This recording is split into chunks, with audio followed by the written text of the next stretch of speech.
Xbox has a major disaster on their hands. They have faced what seems to be hundreds of thousands to millions of Game Pass cancellations if social media backlash is anything to judge by. The Black Ops 7 beta hasn't gotten the numbers that they probably expected, and they even have the FTC still complaining about them, saying, "We tried to warn everybody that it was going to be a bad situation if this deal went through." But now we're finding out that Microsoft lost over $300 million in Call of Duty sales, while gamers are still on social media saying, "Yeah, you guys are screwed." I have a few different things to show off, but before I get into the topic, if you enjoy the content I create, check out the links in the description, join the community in my live streams, and consider supporting through Patreon or YouTube memberships. Now, it has been infuriating to see everything happen with Game Pass. Them try to say, "Oh, we're giving you so many more benefits for the higher price," even though nobody asked for that. I don't care about Fortnite Crew. I don't care about Ubisoft Plus Classics. I don't want to have to pay a higher price in order to use the service I've used for years. And the fact that it's doubled in price since Game Pass Ultimate originally launched has upset a lot of people. And we've seen the access media primarily defend them and say, well, it technically is a better deal because you're getting more of these items, you're getting more of these add-ons. But another part of this that really infuriates me is the new key details on the tiers and streaming. So one of the hidden changes, and arguably one of the most disgusting for the future of the hobby, is that now they're monetizing quality and resolution. Essential is up to 1080p, Premium up to 1080p, and Ultimate up to 1440p. The bitrate is 10 to 17, 10 to 17, and up to 27, which is just so mind-boggling that this is the direction that they're going in. And we all knew that we were probably going to see a price increase for Game Pass yet again. This is also another reason why the companies all want to charge 80, and Microsoft tried to do 80 with Outer Worlds 2, but they faced so much backlash that they backtracked, because we know that they obviously have dumped a lot of money on studios over the past couple of years and trying to, I don't know, we'll just say like broaden their horizons when it comes to the variation of games that they have. But now we're finding out that apparently Call of Duty gave up $300 million in COD sales as a result of Game Pass for the last iteration, Black Ops 6. So in a recent Bloomberg report, Microsoft has reportedly given up a potential $300 million in COD sales as a result of putting the game on Game Pass. In the report, it says the price hike and other changes to the Game Pass plans are a sign that Xbox's big streaming push is still not generating the revenue it would like 8 years after launch, according to interviews with 7 current and former Xbox employees. The company is putting some of its top titles on the streaming service, but that's cutting into sales of higher margin games like Call of Duty, which of course came with Microsoft's 2023 acquisition of Blizzard. And the people who asked not to be identified discussing the company matter said Xbox gave up more than the $300 million in sales of COD on consoles and PCs last year, according to one of the former employees who asked not to be identified, which is a crazy amount. But you have to keep in mind that they obviously make a lot of money off of Game Pass. I mean, we found out that it generated nearly $5 billion in annual revenue for the fiscal year 2025, the CEO had said, which this is obviously revenue and it's not profit. So a lot of this money you have to take into consideration is also cutting in with like development costs and infrastructure. So we don't quite know the profit, but either way, that is a boatload of revenue. And that is really good for a service that, again, only launched 8 years ago. Now, of course, we always had said that if they start putting something like Call of Duty on Game Pass,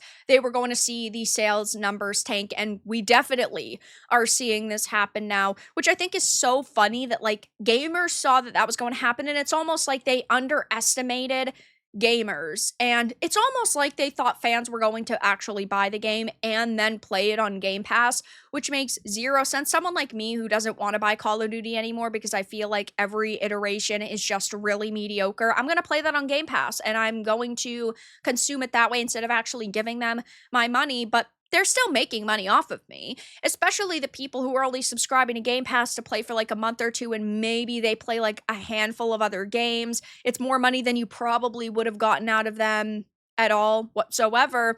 Though with the price increases, I think that we are going to see a significant decline in Game Pass subscriptions. And I also think that there are going to be people who are not going to buy a lot of these big games just out of principle because they don't want to support Microsoft's shitty business practices right now. But to top all of that off, we also have some more news because we know that as Microsoft is laying off thousands and jacking up Game Pass prices, the former FTC chair says, "I told you so," that the Activision Blizzard buyout is harming both gamers and developers. And I think that, again, we all knew that this was going to happen. When you are buying a company for billions and billions and billions of dollars, yeah, you're clearly going to have to start making your money back in some way, and that typically means price increases. Now, I'm not saying that's good or that's fair because I sure as hell don't think that it is, because they are the ones who made this business decision on their own. I didn't ask them to buy Blizzard, but at the same time, we all could see this was going to happen. Of course, recently they had announced the $1,000 handheld, which gamers did not react positively to, though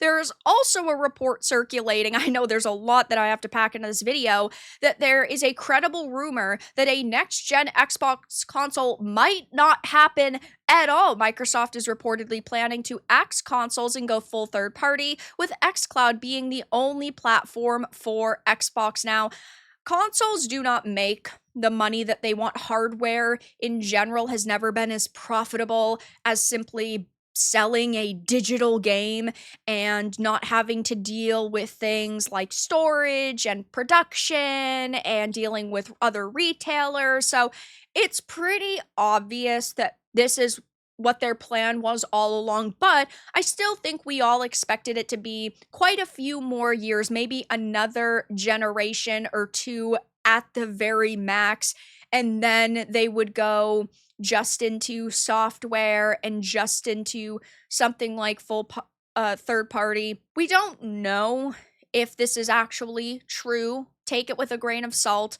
But maybe because they are losing so much money at this point, they've just hastened their plans to go all software. It wouldn't shock me because, again, they do make a lot of money, but at the same time, they do also spend a lot of money. And there have been some severe cost-cutting measures going on with the closure of studios and the cancellation of games, and them basically faking trailers to try to gauge reaction before a game goes into full development, like with Perfect Dark.